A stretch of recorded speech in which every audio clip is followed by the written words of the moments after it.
Bien, este es el tercer ejercicio de ese grupo de problemas, ¿no?, que les va a ayudar a resolver ese grupo de problemas. Entonces, en este caso, miren, acá hay una variación. Ya no tenemos el típico polarización por base, en el emisor común, donde teníamos el emisor a tierra y la resistencia de base aquí, ¿cierto? Ahora hay una pequeña variante. Acá vamos a tener, como siempre, el voltaje colector-emisor, por acá la corriente de colector. Acá definitivamente va a haber un voltaje que es en la resistencia, ¿no? Aquí yo tengo voltaje de colector y aquí yo tengo un voltaje de emisor, ¿no? En este caso, el voltaje de la fuente, que es V sub B, es igual al voltaje de la base, para este caso. Pero, si nos damos cuenta, el voltaje de emisor ya no es cero.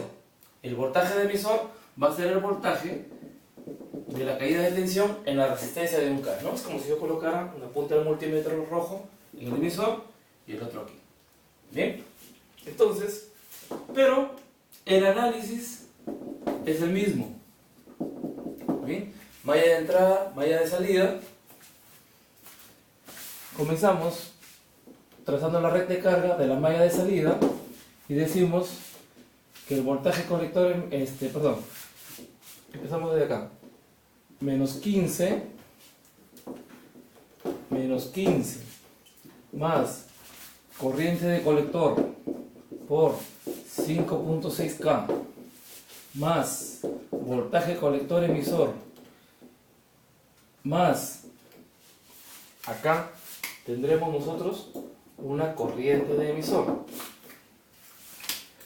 Corriente de emisor por un K es igual a 0.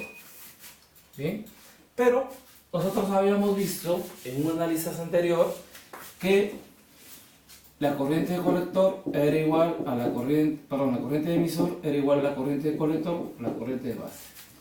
Pero como la corriente de base es mucho menor, ¿no?, es mucho menor que la corriente de colector, entonces esto lo despreciamos o lo llevamos a 0. Por lo tanto, decíamos que la corriente de emisor es aproximadamente la corriente de colector. Entonces, esta corriente de emisor la reemplazamos por corriente de colector. ¿Y qué obtenemos? Que el voltaje colector-emisor sería igual a 15 menos corriente de colector por 5.6K más 1K, ¿cierto? Y tenemos 15 menos corriente de colector por 6.6K. La misma forma de la ecuación de la red de carga. ¿Bien? Entonces, para voltaje colector emisor igual a 0, encontramos la corriente de saturación. Sería igual a 15 entre 6.6K. Y para corriente colector igual a 0, el voltaje colector emisor de corte, que sería 15 voltios. ¿Okay? Entonces nuestra red de carga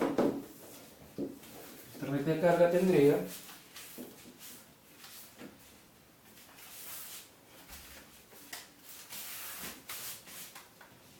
(15 entre 6.6 por eso al cubo) 2.27 miliamperios. 2.27 miliamperios, corriente colector en miliamperios, y acá tengo 15 voltios, voltaje colector. Acá tengo mi red de carga, ¿cierto? Bien. Ahora, entonces, bien, tenemos nuestra red de carga. Ahora encontremos en la malla 1 la corriente para el punto Q, ¿no? Entonces decimos menos 2 más el voltaje base emisor, que es 0.7, más el voltaje en el emisor, que sería 1K por la corriente de emisor, pero ya sabemos que la corriente de emisor es igual a la corriente de colector igual a 0. Entonces, esta corriente de colector será la corriente de colector en el punto Q, ¿no? Sería 2 menos 0.7 entre 1K sería igual a 1.3 miliamperios. ¿Sí? 1.3 miliamperios. Al tener 1.3 miliamperios, ¿cuánto será el voltaje del emisor, colector emisor en el punto Q? De aquí, ¿no? 15 menos 1.3 miliamperios por 6.6K. Entonces el voltaje colector emisor en el punto Q será igual a 15, perdón, 1.3 por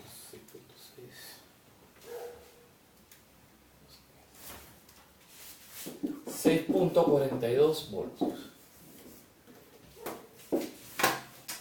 Entonces nuestro punto Q estará de la mitad, que es 7.5, un poquito más a la izquierda, que sería 6.42, con 1.3. Este sería el punto Q, ¿no? Ahora, si me hubieran pedido, en algunos casos, en algunos ejercicios me piden, por ejemplo, hallar el voltaje de colector.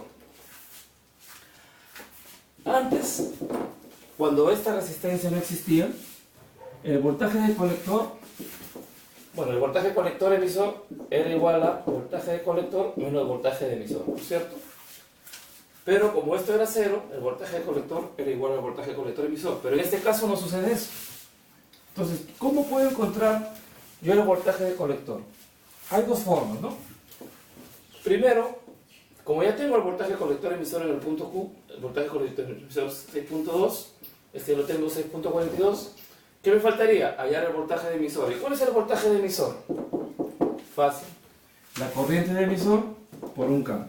La corriente de emisor, que es igual a la corriente de colector, sería 1.3 miliamperios por un K, tendríamos 1.3 voltios. Entonces, el voltaje de colector sería igual a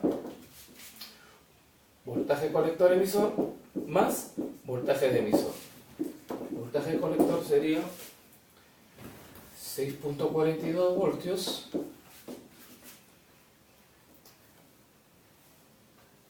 más 1.3 voltios, ¿no?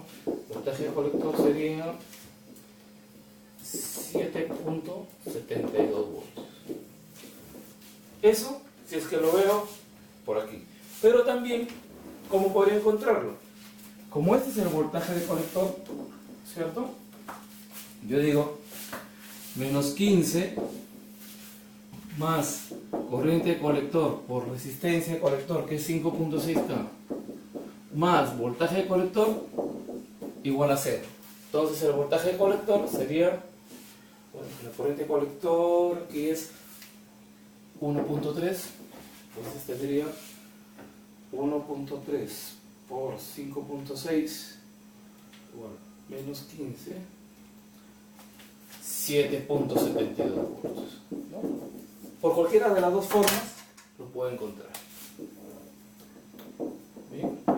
Entonces, este es el modo de analizar cualquier circuito. Puede haber resistencia aquí, resistencia acá, ¿no es cierto? Pero igual nosotros aplicamos la ley de Kirchhoff para la malla de entrada y la malla de salida y encontramos las relaciones. Recordando siempre que la malla de salida me determina la recta de carga y la malla de entrada me va a determinar dónde está ubicado el punto Q dentro de la recta de carga. Ahora, siempre y cuando los valores sean los idóneos para que el punto Q quede en el centro, porque si no, si tenemos unos valores que no son los adecuados, de repente vamos a tener que el transistor esté saturado o esté cortado. ¿Bien? Bien. Entonces, estos son los tres ejercicios tipos que resumen el desarrollo de todos los ejercicios que están en el libro, en el primer grupo de problemas. Entonces, en la próxima reunión virtual, ustedes pueden hacer cualquier tipo de pregunta, ¿no? En el transcurso de esta semana, antes de la reunión también, si tienen algunas preguntas, las hacen llegar y yo en el menor tiempo posible, dentro de mis posibilidades, les estaré haciendo llegar la respuesta. Hasta luego.